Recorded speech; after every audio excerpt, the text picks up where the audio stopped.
అస్సాంలోని డిమా హసావో జిల్లాలోని ఉమ్రాంగ్జోలో కోల్ మైన్లో చిక్కుకుపోయిన వారిని కాపాడేందుకు రెస్క్యూ ఆపరేషన్ కొనసాగుతోంది. 300 అడుగుల లోతు ఉన్న బొగ్గు గనిలో పనిచేస్తూ ఉండగా ఒక్కసారిగా నీటితో నిండిపోయింది. ఆ బొగ్గు గని ఒకేసారి 100 ఫీట్ల వరకు నీరు చేరడంతో అక్కడ పనిచేస్తున్న కార్మికులు చిక్కుకుపోయారు.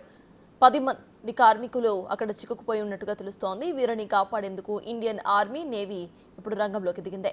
వైజాగ్ నుంచి వెళ్లిన స్పెషల్ డైవింగ్ టీం కూడా రెస్క్యూ ఆపరేషన్స్ లో యాక్టివ్ గా పాల్గొంటుంది. వీరు కాకుండా ఎన్డీఆర్ఎఫ్, ఎస్డీఆర్ఎఫ్, అస్సాం రైఫిల్స్, స్థానిక అధికారులు కూడా రెస్క్యూ ఆపరేషన్ లో పాల్గొంటున్నారు.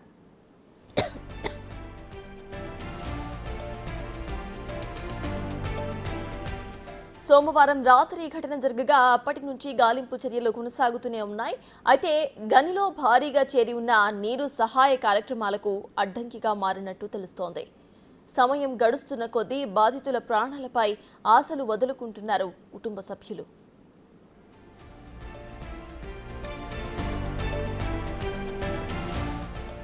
ప్రమాదం జరిగిన సమయంలో మొత్తం 15 మంది ఉన్నట్టు ప్రచారం జరిగింది.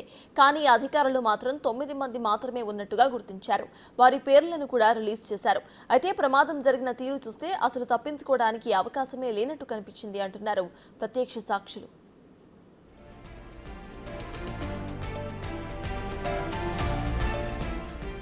ఈ గనిని అక్రమంగా నిర్వహిస్తున్నట్టుగా తెలిసిందని అన్నారు అస్సాం సీఎం హిమంత్ బిశ్వ శర్మ. ఇప్పటికే ఈ గనిని నిర్వహిస్తున్న ఓ వ్యక్తిని గుర్తించి అరెస్ట్ కూడా చేశారు.